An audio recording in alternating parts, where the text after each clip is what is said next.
The headlines say recovery, but what's really happening in the UK property market is anything but reassuring. Behind the numbers and carefully worded press releases, the truth is much messier. Yes, property transactions ticked up 2% in the latest monthly data, but zoom out just a little, and that same activity is down 2%. If you enjoyed this breakdown, don't forget to like, subscribe, and drop a comment. Your feedback helps shape what we cover next, and you being here keeps the conversation going. Thanks for watching. See you in the next one. Compared to this time last year. So, is it a rebound? A slowdown? Neither. What we're seeing is a fragmented, hesitant market dressed up as a comeback. This isn't the confident rebound some had hoped for. It's a cautious shuffle forward. Buyers, sellers, investors, everyone's testing the waters, waiting to see who blinks first. The result is a market that looks stable on the surface, but underneath is full of hesitation. Inflation fears are still lingering. Interest rate speculation is keeping people nervous. Job security isn't what it used to be. That combination has frozen movement across key parts of the housing sector, even while others appear to be waking up. And nowhere is the shakeup more obvious than in the rental market. After years of landlords calling the shots, tenants are finally starting to regain some power. A surprising surge in rental supply has created a rare moment of leverage for renters. We're now seeing lower deposits, rent freezes, and actual negotiation words that felt impossible not too long ago. It's a sharp reversal from the days of waiting lists and bidding wars for one-bed flats. But this shift isn't just about power dynamics, it's a signal. The fact that so many rental properties have hit the market all at once suggests deeper instability. Investors may be offloading, new builds may be sitting longer, and uncertainty around yields is clearly taking hold. For landlords who were counting on consistent rent increases, this softening comes as an unwelcome twist. At the same time, mortgage lending is entering murky territory. Lloyds Banking Group just slashed broker procuration fees, and that has ripple effects. On the surface, it's a cost-saving move, but the impact goes deeper. When brokers earn less per deal, they may become less independent in their recommendations. Some could start steering clients toward lenders who still offer better payouts. That leaves borrowers vulnerable not to market forces, but to misaligned incentives. At a time when financial advice should be more trustworthy than ever, it's at risk of becoming less reliable. Then there's the political layer, because of course, no housing discussion in the UK is ever free from policy interference. Inheritance tax relief for agricultural landowners is set to reach £70 million a year by 2030. That's right, if you're sitting on a farm, the government's cutting you a break. But if your estate is just a two-bedroom terrace in outer London, you're on your own. These tax changes make it clear who the system is built to support, and it's not the average homeowner passing down modest urban property to their kids. And the hits keep coming in London. Affordable housing quotas are being cut from 35% down to 20%, which is a polite way of saying developers can now build more luxury flats and fewer affordable ones. It's great news for high-end builders. Terrible news for anyone trying to get a foot on the ladder. With affordability already at crisis levels in the capital, this shift doesn't just nudge the scales, it tilts them. What all of this adds up to is a fractured, deeply uneven housing market. A handful of indicators may suggest resilience, but the closer you look, the clearer it becomes. There is no single UK housing market anymore. There are many, and they're all moving in different directions. In some regions, prices are steady. In others, they're slipping. In certain towns, rental demand is up. In others, there's suddenly too much supply. The days of drawing broad conclusions from national averages are over. What matters now is the micro market, the postcode, the policy zone, the specific beer pool. That's why planning a move, whether you're buying, renting, investing, or selling, has become more complicated. You can't just follow the headlines. You have to understand your market, what's happening in your region, what local policies apply, how mortgage rates, broker incentives, and supply dynamics are shaping your specific segment. For investors, this fragmentation poses a strategic challenge. You can't rely on broad trends to guide your decisions. Rental yields are no longer guaranteed. Affordability metrics vary wildly from one city to the next. The rulebook from 5 years ago, it's obsolete. A hot market in one postcode can be cooling rapidly in another just 10 miles away. Homeowners aren't exempt from this shift either.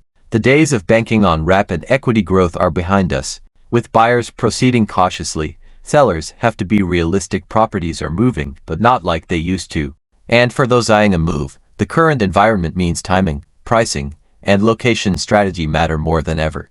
And for renters, this might be the window you've been waiting for. With more stock on the market, tenants are finally in a position to ask for better terms and sometimes actually get them. That doesn't mean rents are crashing, but the relentless climb, it's finally stalled, at least in some pockets. Whether it lasts is unclear, but it's a notable shift. This is the tension running through the UK housing landscape right now. Growth indicators pointing one way, ground-level dynamics pushing another. It's not a recovery, it's a reshuffle.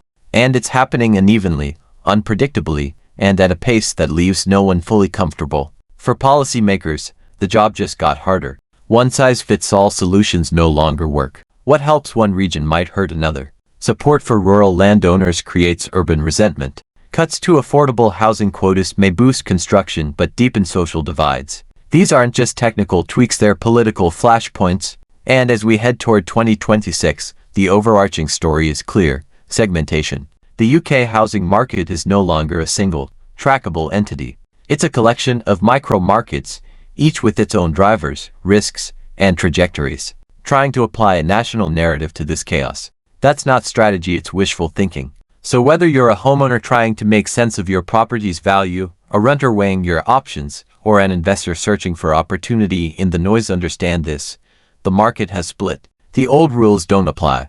National averages are irrelevant. And success now depends on how well you understand the specific story playing out in your own local market. If this breakdown helped clarify the chaos, hit that like button.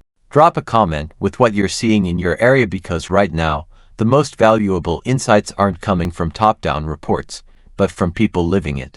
And subscribe, because we'll keep tracking the twists, contradictions, and quiet shifts reshaping the housing market behind the headlines. The recovery might be in the headlines, but on the ground, the story is far more complicated. And here's the real kicker: for all the government noise about stability and long-term resilience, there's an increasing sense that no one's actually steering this thing.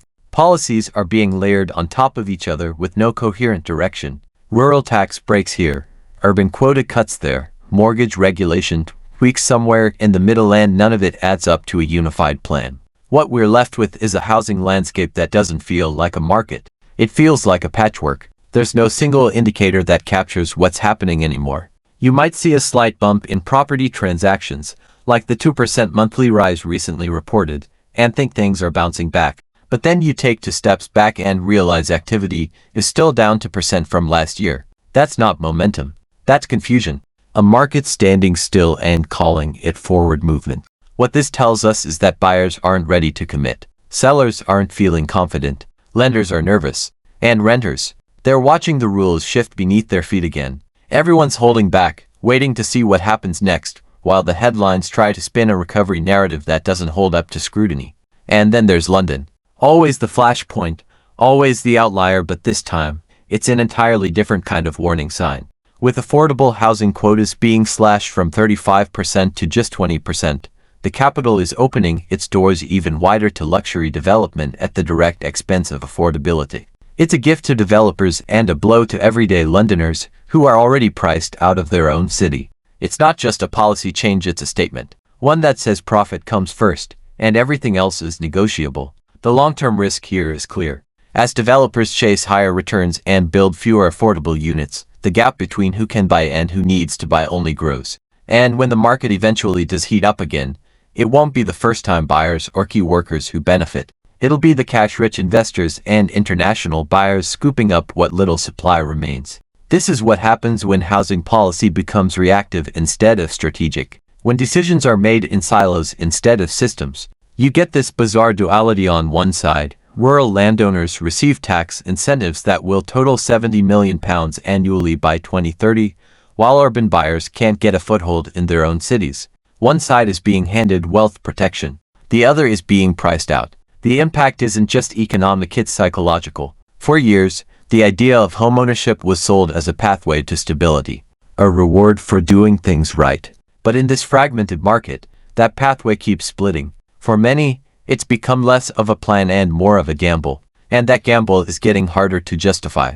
Let's talk about the mortgage system. One of the quietest but most significant changes right now is Lloyds Banking Group slashing broker procuration fees.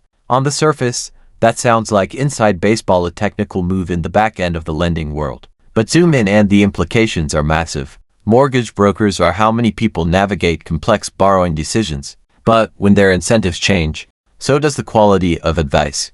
Cutting broker commissions means some brokers might be less inclined to recommend certain deals, not based on what's best for the borrower but based on what keeps the lights on for them. That's a structural conflict. And in a market already dominated by uncertainty, it introduces yet another layer of distortion, one that hits at the heart of trust. If you're a homeowner looking to remortgage, or a first-time buyer trying to find the best deal, your odds of getting genuinely impartial advice may now depend on how much your lender is willing to pay, not what's best for you. It's a quiet shift, but a dangerous one, because the entire mortgage system depends on people making smart, sustainable choices. Undermining that just to cut costs, that's a recipe for long-term instability. And this is why trying to read the UK housing market right now feels like trying to solve a puzzle with 3 different sets of pieces. It's fragmented, inconsistent, and entirely location-dependent. One region is softening, another is surging. One policy boosts supply, another quietly restricts it. One sector gains power, another loses leverage overnight. Take the rental market again. For the first time in recent memory, we're seeing a true power shift. Tenants are negotiating, landlords are making concessions, rent hikes are slowing down, and in some areas, even reversing. After years of being at the mercy of demand-fueled pricing, renters finally have room to breathe. But don't mistake that for a stable rental ecosystem. This isn't a structured correction. It's a short-term opening, and it could just as easily snap back if landlords begin pulling properties from the market or interest rates shift again. For now, renters can benefit, but the uncertainty remains. No one knows how long this leverage will last. Investors, too, are being forced into far more complex decisions. With yields fluctuating and regional differences becoming more pronounced, property is no longer the easy bet it once was. Success in today's environment requires a surgical approach. You can't just buy in the UK. You need to understand where, what, and why. Are you looking at a commuter town with falling demand? A northern city seeing post-pandemic growth? A gentrifying area with volatile pricing? Every move has to be micro-targeted. And even then, policy can undercut you. Because that's the recurring theme here. Unpredictability. Not just in prices or supply but in governance. One week, it's tax relief for landowners. The next, it's slashed affordable housing quotas. The ground keeps shifting. And for buyers, renters, and investors alike, that means the only certainty is volatility. The takeaway: this isn't a recovery. It's a restructuring. And it's not happening from the top down, it's happening organically, in fragments, region by region, sector by sector. The national market is breaking apart into a series of local markets, each with its own rules, pressures, and opportunities. If you're navigating this space right now, you need to treat national trends as background noise. Your decisions should be based on local dynamics, not headlines. Because what's true in Bristol isn't necessarily true in Leeds. And what works in a quiet suburb may fail completely in a city center. In short, strategies need to be narrow, focused, hyper-specific. Broad assumptions are no longer useful, and in many cases, they're actively harmful. So if you're buying, know your postcode, know your council, know your supply pipeline. If you're renting, watch the local listings, push back on terms, use the leverage while it's there. And if you're investing, treat every opportunity like a separate market, because that's exactly what it is now. And here's the hard truth no one in government wants to admit. This fragmentation isn't temporary. It's not some awkward phase we'll grow out of. It's the new normal. The UK housing market has splintered, and the pieces are moving at different speeds, in different directions, governed by entirely different rules. What's happening in a commuter belt town in the Midlands has zero resemblance to what's playing out in the outskirts of Manchester or the heart of London. This is why national headlines are so misleading right now. Transactions up, rent prices fall, market stabilizing. These statements mean nothing unless you know where. Because for every area seeing a slight bounce, there's another struggling with stagnant sales, slow listings, or policy whiplash. The housing market is no longer a single story, it's an anthology. And some chapters are far darker than others. Just look at the contrast in policy outcomes. On one hand, rural landowners are being gifted millions in future tax relief, £30 million a year starting in 2026, ballooning to £70 million by 2030. These are not small handouts. This is generational wealth protection at a scale that will reinforce inequality for decades. Meanwhile, city dwellers inheriting modest homes. Nothing. Not a whisper of reform. No tax parity. No strategic vision to balance urban strain against rural reward. This isn't policy, it's favoritism baked into legislation. And if you think that imbalance ends with tax law, take a closer look at planning policy. London's reduction in affordable housing quotas sends a very clear message. We're not building for need, we're building for margin. Slashing the requirement from 35% to 20% isn't some minor administrative adjustment. It's a green light to developers that profits come first, affordability second if at all. The long-term consequences of that decision are hard to overstate.